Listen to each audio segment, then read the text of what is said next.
My dear brothers and sisters, Matthew's Gospel is divided into 5 discourses. And one of these 5 discourses is particularly addressed to the community. And today's Gospel is what is called the community discourse. All about reconciliation, a problem that is there between two persons that needs to be resolved. Now, which of us can stand up and say, I get along with everyone. I have no problem with anyone. I don't have anyone on this to be forgiven list. I think at some point of time or the other in our life, my dear brothers and sisters, we do have problems with other people. Disagreements, differences of opinions and views, arguments, fights, quarrels, and perhaps there is a broken relationship eventually. And at times it could be because of petty things. Maybe our pride and our ego gets the better of ourselves, and therefore we don't want to make that first attempt or that first move towards reconciling a broken relationship. And in today's Gospel, Jesus gives us 4 steps that we need to take in order to reconcile with someone else. The first, he says, go and have it with the person alone, just between your two selves. I remember a couple of cases of married couples coming running to me with their problems, with their difficulties. And the first question I asked them is this: have the two of you sat down by yourselves and tried to resolve this? No, Father, we cannot see eye to eye, we decided to come to you. And I showed them the door.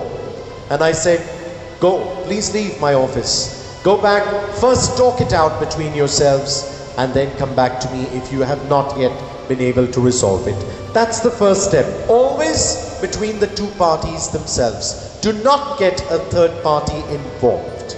And I think most often, if not always, that is where reconciliation can really take place. When the two persons sit and engage in a dialogue, in a discussion. The second, if that doesn't work, then take 1 or 2 others along with you.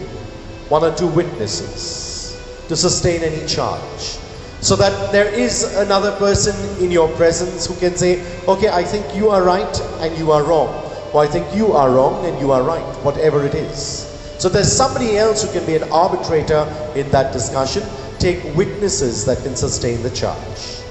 And if even that doesn't work, then he says go to the third, report it to the community. The community is a larger body. It's not necessarily announce it from the mic or put it in the parish bulletin, but it's rather taking it into discussion to a larger body, mainly the family. Perhaps get the family involved and see how the family can resolve this particular dispute, or take it to the priests, or take it to some elders, or to some counselors. Take it to someone perhaps who will be able to help and resolve this. And then Jesus gives the 4th most interesting step. If none of these work, just leave the other person alone.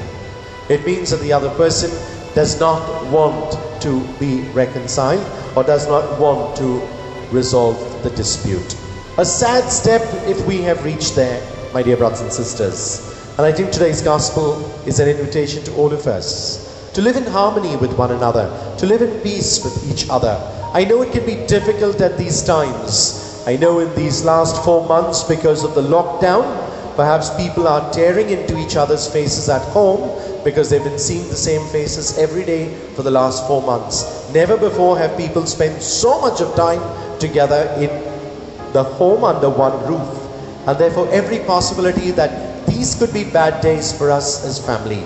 And maybe these are opportunities for us at the same time to be reconciled, to continue to love, to look at our lives as a reflection on the model family of Nazareth, where there was love, there was peace, there was joy and happiness. I pray that all our disputes may be amicably resolved and once again broken relationships restored.